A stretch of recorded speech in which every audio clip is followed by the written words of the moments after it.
Margaret did not open the envelope when she stepped into the house that evening. Instead, she placed her handbag carefully on the narrow console table in the foyer and stood still for a long moment, listening to the quiet hum of the refrigerator and the distant ticking of the grandfather clock Robert had purchased during their 10th anniversary trip to Boston. The house smelled faintly of furniture polish and lilies from the sympathy arrangements that lined the dining room. For 45 years, this home had been the headquarters of her unseen labor.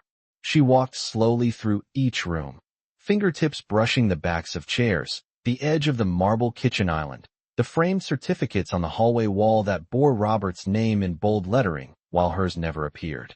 She remembered the early mornings when he would leave before sunrise, coffee in hand, promising that one day the long hours would be worth it. She remembered balancing ledgers at the breakfast table while Daniel practiced spelling words and Christopher pushed toy trucks across the hardwood floor. In those years, there had been no $30 million, no diversified portfolio, no private conference rooms at churches. There had only been risk and resolve. Margaret had answered late-night calls from drivers stranded in snowstorms, soothing anxious clients and reassuring them that Whitmore Logistics would deliver on time. She had ironed Robert's shirts before investor meetings and hosted modest dinners for potential partners, cooking pot roast and apple pie in a kitchen that needed repainting. When the company finally expanded beyond Connecticut into neighboring states, she had driven alongside Robert in a borrowed sedan to inspect new warehouse spaces, measuring square footage with a tape measure she kept in her purse. She had never asked for her name on the building. She had believed marriage meant shared ownership even if the paperwork did not reflect it. After the boys left for college, she had shifted into the background more fully, allowing them to step into internships and executive roles as though the company were a birthright rather than a structure built on sacrifice. She remembered the day Daniel first referred to the firm as his future, the quiet assumption that succession was automatic. Robert had smiled, but said nothing. Margaret had noticed the tension then, a subtle tightening around his eyes, but she had chosen harmony over confrontation. As she moved into the study that night, she paused in front of Robert's leather chair, still angled toward the window overlooking their 3-acre property. The lawn lights illuminated the manicured grass and the stone pathway leading to the guest house Daniel once occupied during business school breaks. Everything looked orderly, prosperous, controlled. Yet upstairs at the church that afternoon, her sons had spoken as though she were an administrative detail to be managed. The memory replayed in her mind with clinical precision, the careful phrasing about stress, the suggestion of evaluation, the implication that complexity required younger hands. Margaret removed her black heels and set them beside the desk, flexing her feet against the cool hardwood floor. She was 69 years old, not fragile, not confused. She had reviewed contracts longer than their college essays and negotiated supplier terms when cash flow was tight. If she had seemed quiet in that upstairs room, it was not from weakness but from calculation. Finally, she returned to the foyer and retrieved her handbag. She carried it into the kitchen, sat at the long farmhouse table where so many business decisions had been informally debated, and placed the dusty envelope in front of her. The house was silent except for the ticking clock. Outside, a September breeze stirred the maple trees. Margaret Whitmore rested her hands on either side of the envelope and allowed herself a single measured breath before sliding her finger beneath the flap. The paper inside the envelope was thicker than she expected, not a single sheet, but a carefully arranged stack bound by a small brass clip. Margaret slid the documents onto the farmhouse table and smoothed them flat with deliberate precision, the overhead light casting a warm circle across the surface. The first page bore the letterhead of a Swiss financial institution, its embossed crest understated but unmistakably formal. Her eyes moved slowly across the lines, absorbing each word without haste. Account designation. Authorized beneficiary. Controlling interest. The number printed midway down the page did not feel real at first. $100 million. She did not gasp. She did not lean back in shock. Instead, she read it again, tracing the digits with her fingertip as if verifying a measurement. The account had been established more than a decade earlier. Her name appeared as primary beneficiary and sole authorized controller upon Robert's death. Attached was a notarized addendum, referencing share allocations within Whitmore Holdings Incorporated, specifying that 51% of the voting shares were legally assigned to her through a trust mechanism activated at the time of his passing. Margaret turned the page and found Robert's handwriting on thick cream stationery. The script was steady, familiar, unmistakably his. He addressed her by the name he used only in private, explaining in measured sentences that he had uncovered irregularities over the past 2 years. Internal audits had revealed funds redirected without board approval, personal withdrawals disguised as expansion expenses. He named Daniel directly, citing documented embezzlement, and referenced Christopher's escalating dependency on prescription medication that had begun affecting his decision-making. The letter continued with a revelation more unsettling than financial misconduct. There had been discussions, Robert wrote, about arranging a formal evaluation of Margaret's mental fitness in order to transfer executive authority permanently to the sons under the guise of corporate stability. He had secured independent legal counsel and placed protective provisions within the corporate bylaws. Copies of those provisions were clipped behind the letter, each page marked with precise annotations in Robert's hand. Margaret felt the room narrow into focus. The ticking of the grandfather clock seemed louder now, not ominous but steady, like a metronome. She read every page twice. The documentation was meticulous. Transaction logs, email transcripts, signed memorandums. There was no anger in Robert's letter, only disappointment and preparation. He wrote that he had trusted her judgment more than anyone's, and that if the time ever came when she needed to act, she would have both the authority and the resources to do so. Margaret rested her palms on the table and allowed the weight of the information to settle. Upstairs in their bedroom, her sons likely assumed she was grieving in confusion, perhaps even reviewing assisted living brochures in her imagination. Instead, she was holding the controlling stake of the empire they believed was already theirs. She gathered the documents carefully, aligning each edge, and returned them to the envelope. The dust that had once suggested insignificance now felt almost ironic. Margaret Whitmore did not feel triumph. She felt clarity. The narrative of her life, long written in the margins, had shifted to the center without a single raised voice. Margaret did not sleep that night, yet she did not feel exhausted.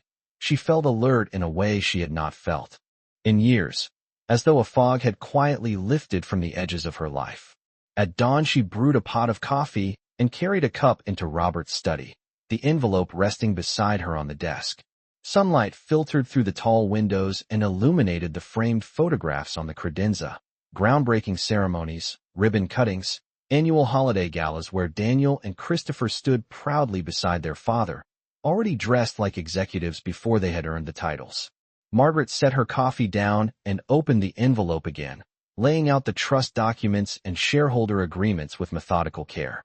She examined the dates and signatures, noting how deliberately Robert had structured each provision. The bylaws amendment required a formal board meeting to acknowledge her majority voting power. The protective clause prevented any unilateral attempt to declare her mentally unfit without independent medical evaluation approved by her chosen counsel. There were names of attorneys she recognized and others she did not, all listed with direct contact numbers.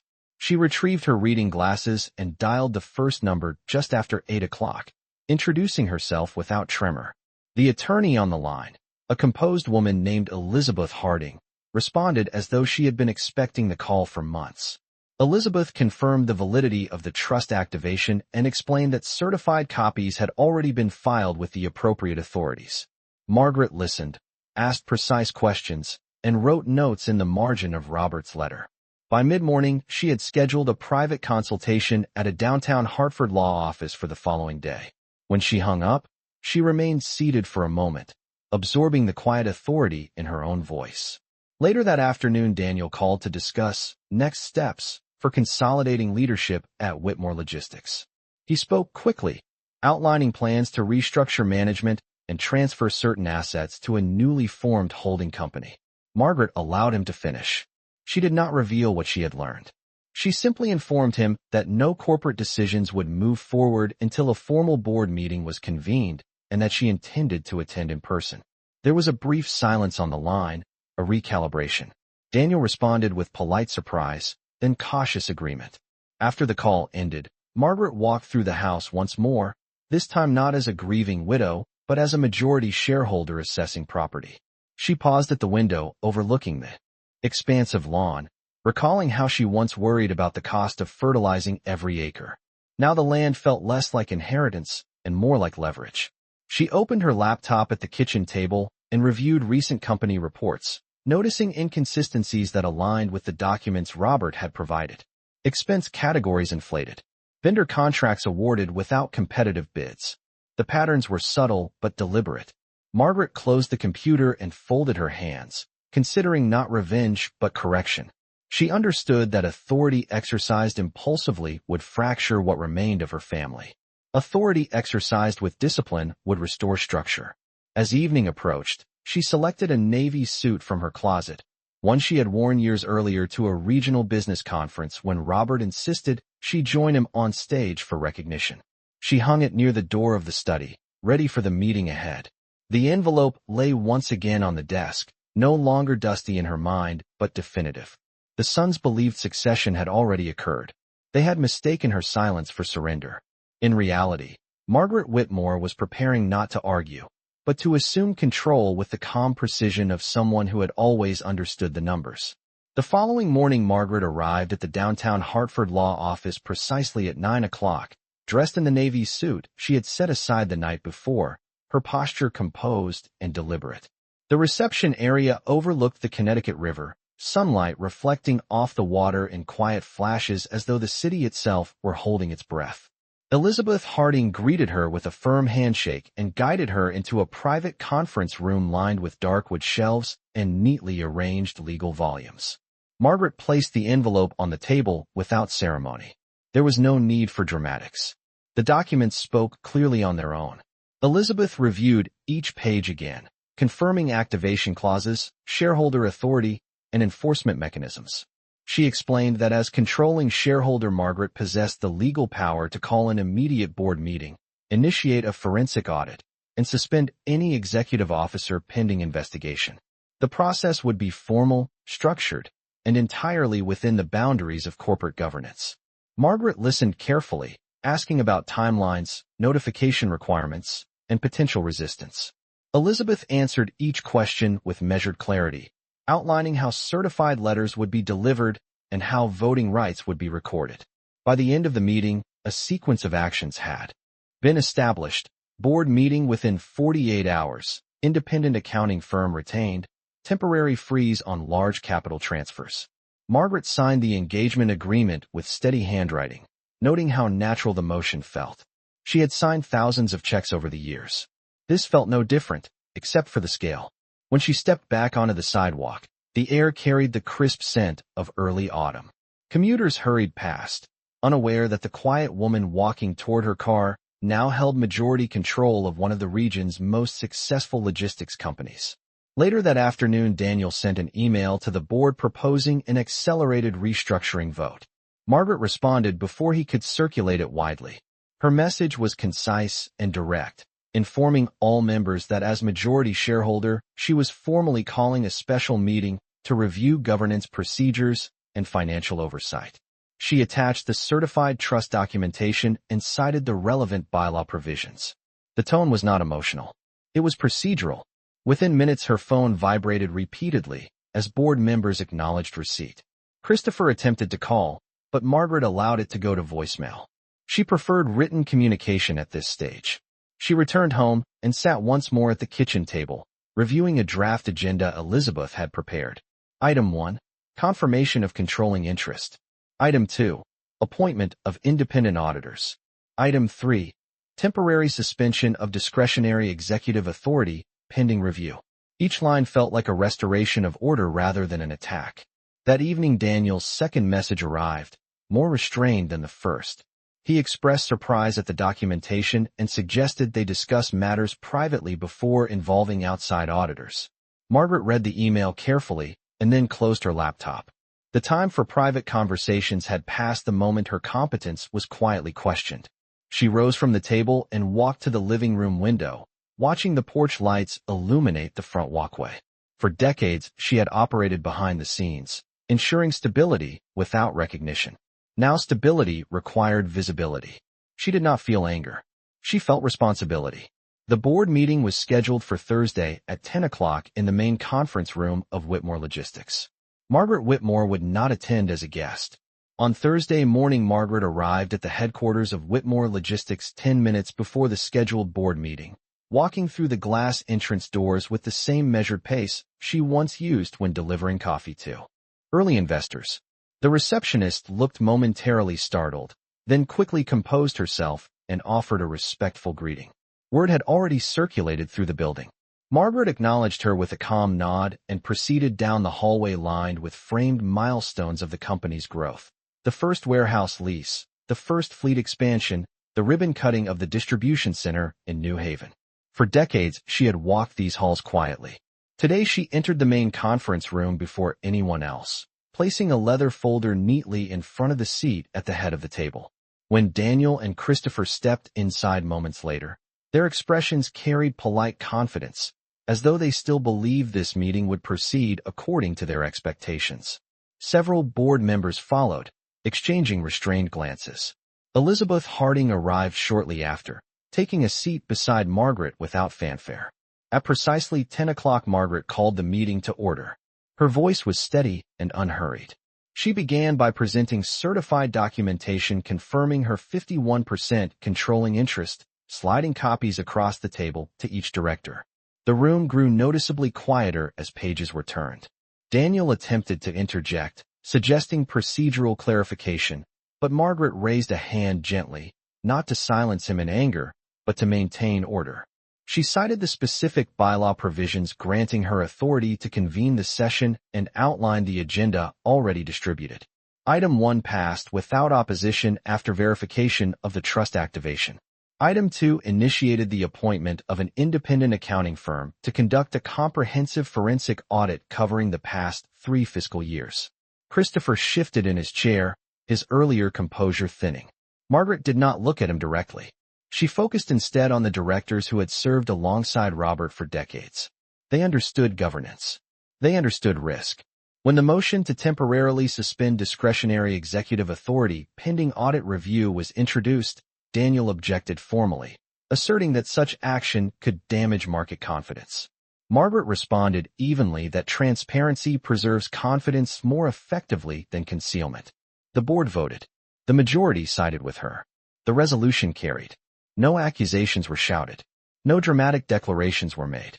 Decisions were recorded in precise minutes by the corporate secretary. Daniel's access to certain financial systems was restricted effective immediately. Christopher was instructed to provide full documentation of expense authorizations within 72 hours. Margaret concluded the meeting by emphasizing stability, employee continuity, and adherence to fiduciary responsibility. She did not mention the letter from Robert.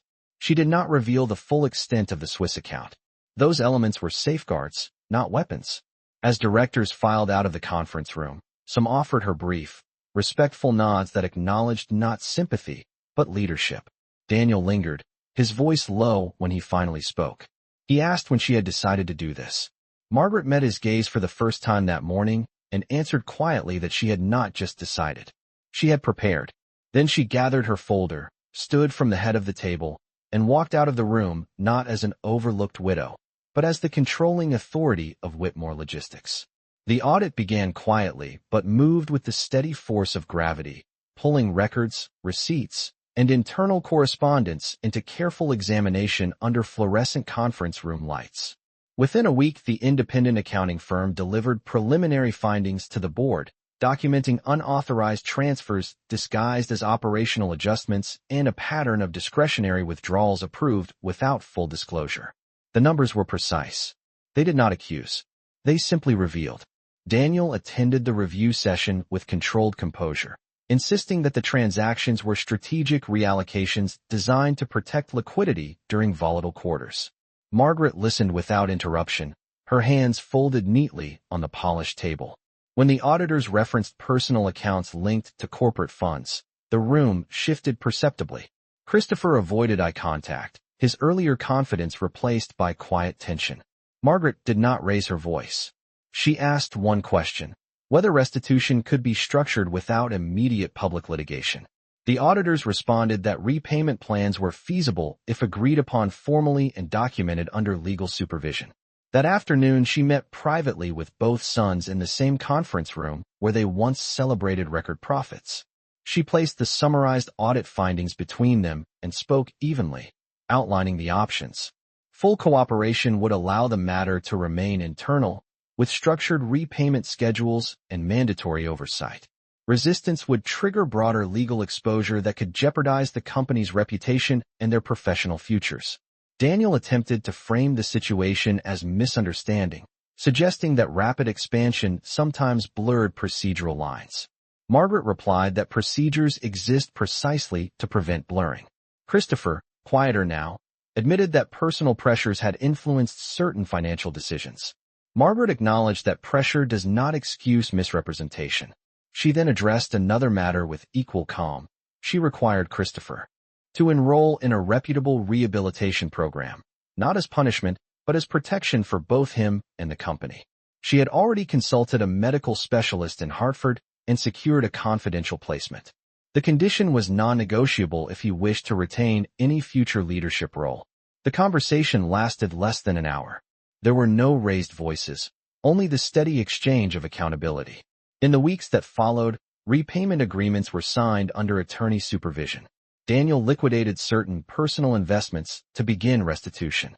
Christopher entered treatment voluntarily, his position within the company suspended pending completion and medical clearance.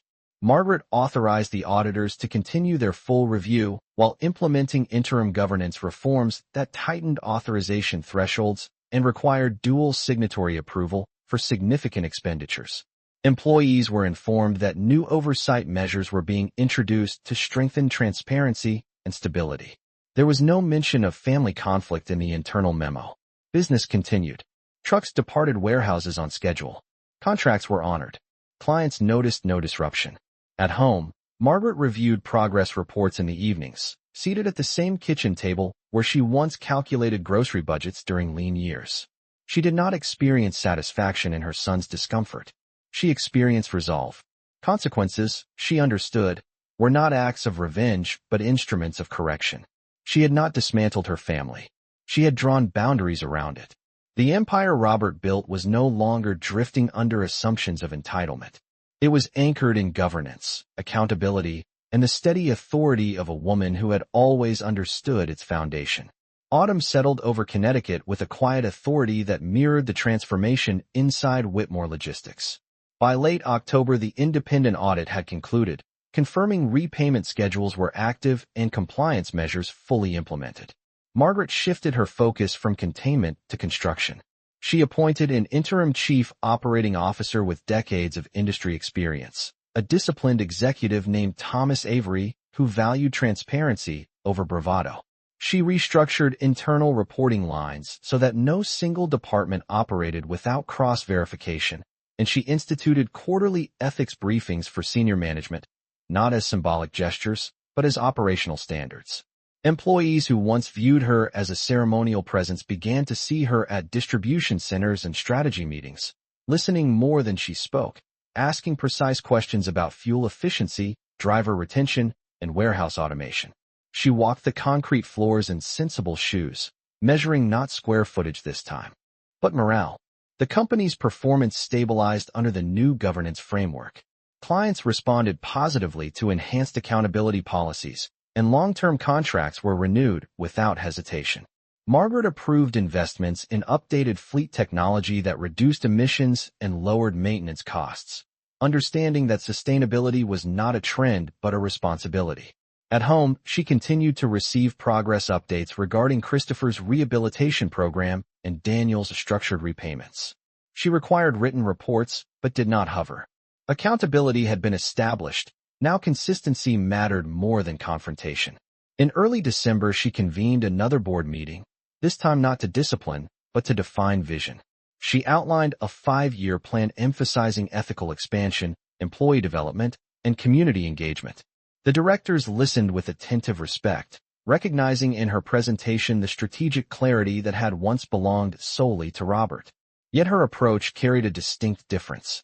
She prioritized resilience over rapid growth and insisted that leadership training include emotional intelligence alongside financial literacy. The board approved the plan unanimously. Outside the corporate sphere, Margaret began meeting with financial advisors to establish a philanthropic initiative funded partially through the Swiss account Robert had secured. She envisioned a foundation dedicated to supporting older women facing financial manipulation or displacement, offering legal consultation grants and educational workshops in partnership with regional community centers. She believed independence required both knowledge and structure. The preliminary charter documents were drafted before the end of the year.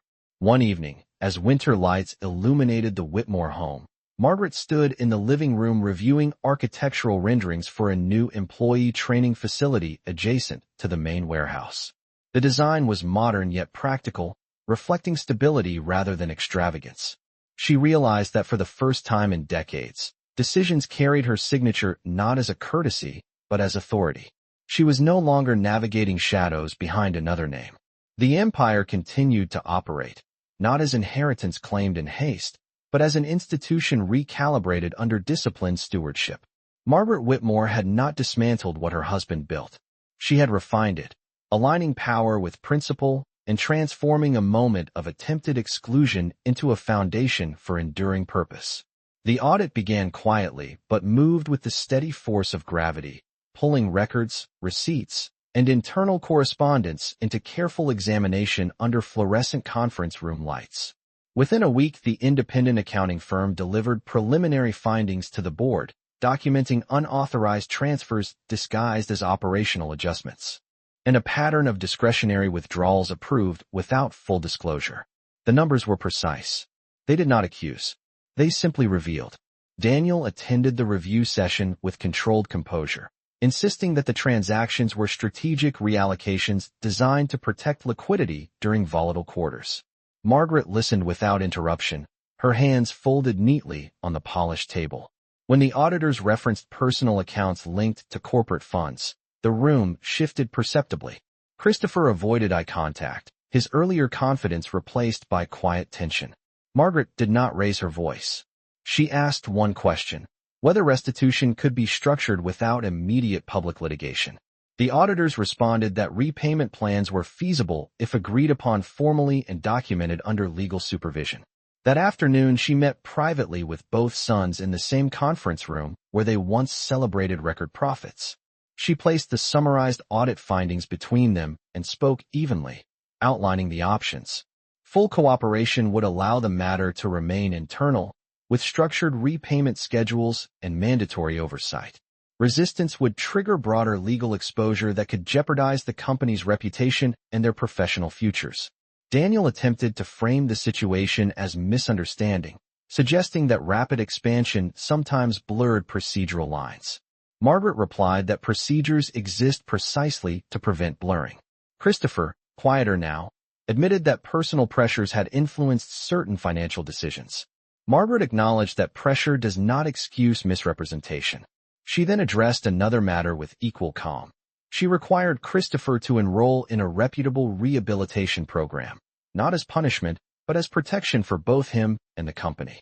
She had already consulted a medical specialist in Hartford and secured a confidential placement. The condition was non-negotiable if he wished to retain any future leadership role. The conversation lasted less than an hour. There were no raised voices, only the steady exchange of accountability. In the weeks that followed, repayment agreements were signed under attorney supervision. Daniel liquidated certain personal investments to begin restitution. Christopher entered treatment voluntarily, his position within the company suspended pending completion and medical clearance. Margaret authorized the auditors to continue their full review while implementing interim governance reforms that tightened authorization thresholds and required dual signatory approval for significant expenditures. Employees were informed that new oversight measures were being introduced to strengthen transparency and stability. There was no mention of family conflict in the internal memo. Business continued. Trucks departed warehouses on schedule. Contracts were honored. Clients noticed. No disruption. At home, Margaret reviewed progress reports in the evenings, seated at the same kitchen table where she once calculated grocery budgets during lean years. She did not experience satisfaction in her son's discomfort. She experienced resolve. Consequences, she understood, were not acts of revenge but instruments of correction. She had not dismantled her family. She had drawn boundaries around it. The empire Robert built was no longer drifting under assumptions of entitlement. It was anchored in governance, accountability, and the steady authority of a woman who had always understood its foundation.